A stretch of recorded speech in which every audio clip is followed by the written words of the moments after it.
Now let's have a detailed analysis of the poem. This poem is rather a very simple poem, but it does not mean that it has no deeper meaning.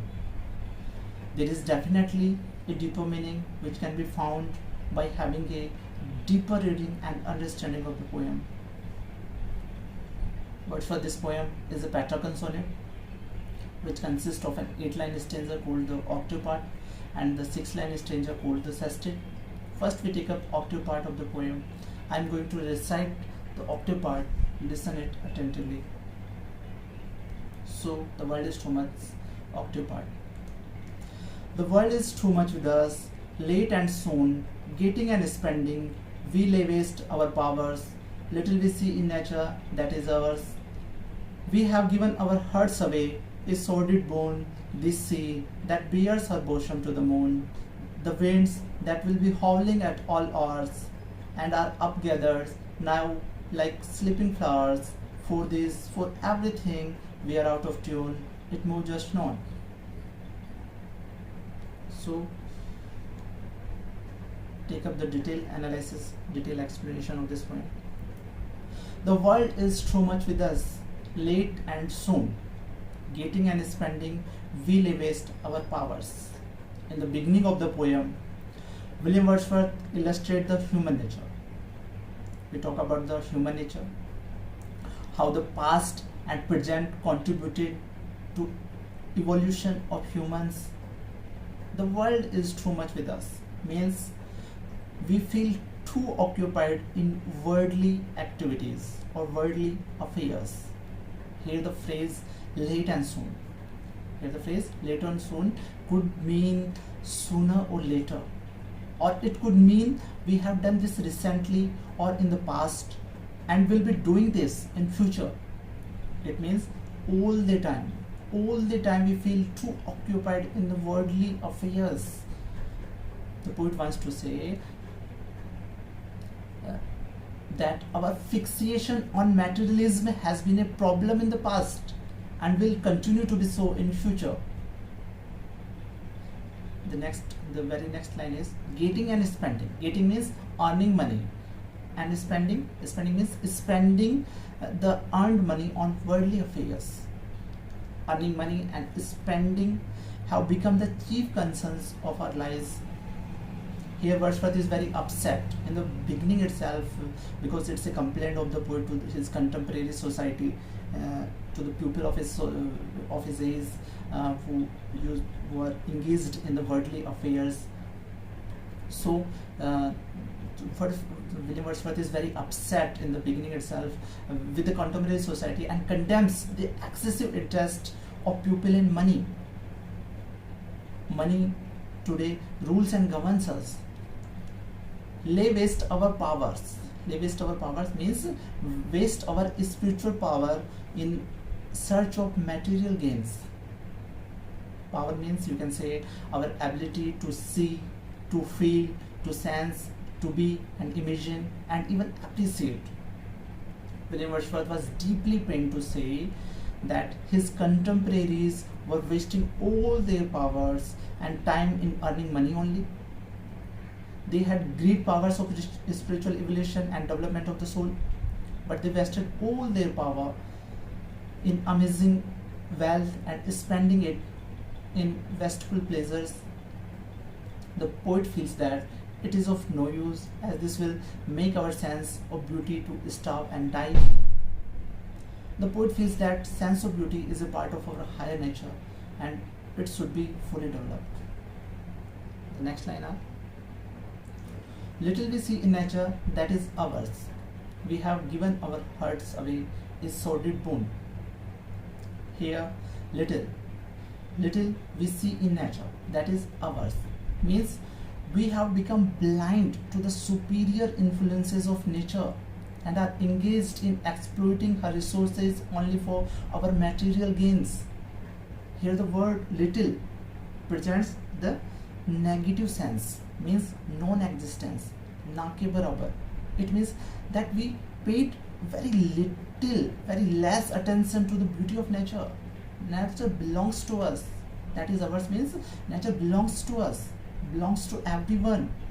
The poet wants to say that we do not find time to appreciate the beauty of nature which belongs to us. It means that today we find how society is so bent on making and spending money that it ignores the pristine glory of nature, which is reflection of the divine.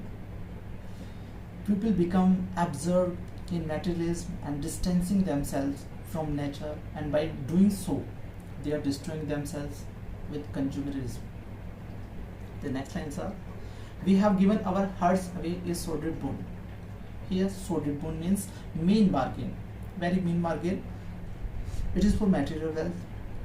This phrase is used for the material wealth, which is a mean and base gift for a man. Given our hearts away means we have bartered the power of our hearts for pretty gains. Here the poet wants to say that we have completely bartered the power of our hearts and souls with worldly affairs, which is unworthy, and now our hearts are without final feeling for nature. The figure of speech named, you can say, the oxymoron.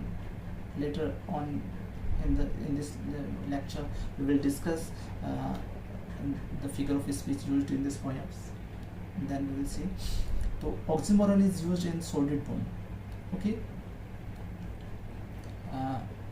Further in this poem, the poet explains how nature become helpless in front of our ignorance.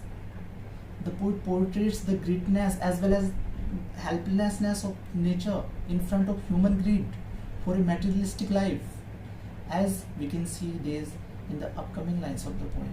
The upcoming lines of the poem are, they say that bears are bosom to the moon, the winds that will be howling at all hours and are upgathered now like sleeping flowers. Here, bears her bosom means exposes her vast bosom. Here, she is personified. Human qualities are attributed to the sea. The sea means he exposes her vast bosom to the silver light of the moon and its attraction.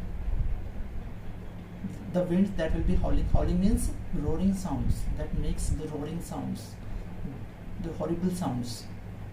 In these lines, the poet says that we do not care about nature's gift like sea and whirlwind, as our eyes are blinded by glitter of materialism, and we keep enjoying and we keep ignoring and damaging the nature. He portrayed some beautiful skins of nature, as you can see, the sea that bears her bosom to the moon, and the winds. So beautiful skins of the nature here portrayed by the poet. This sea that bears her bosom to the moon. Here the poet says that the sight of the grand sea laying open in the glare of moonlit night does not attract us. The winds that will be howling at all hours and are gathered now like sleeping flowers. The winds that would be making horrible sounds during the day are calm and quiet at night, like sleeping flowers. Simile is used here. Simile, two different objects are used by using the word like, so, as, so as. So winds is compared to sleeping flowers with the use of word like. So the winds that will be making horrible sounds during the day are calm and quiet at night, like sleeping flower. But we have no time to appreciate their beauty. We have no sense of appreciation for such a great beauty of nature. We are always busy with the material pursuit of life. Means the people are not at all moved by the beautiful objects of nature. They do not have any love for the sight of moonlight falling on the surface of the sea, or the pictures of winds which making horrible noise throughout the day but sleep like flowers at night. Nor the pupil have any liking for any other lovely aspects of nature. The poet is very disappointed with the attitude of his contemporary society. For this, for everything we are out of tune, it moves us not. Here, out of tune means out of harmony, means we have no interest in nature, we have no interest in the beauty pristine glory of the nature. Here the poet wants to say that we are out of touch with nature, but it could also mean that we are not in right tune for the natural world, or in the right frame of mind to get it or to accept it. Here, according to poet, we are unable to live in harmony with nature. We are out of tune means we are unable to live in harmony with nature.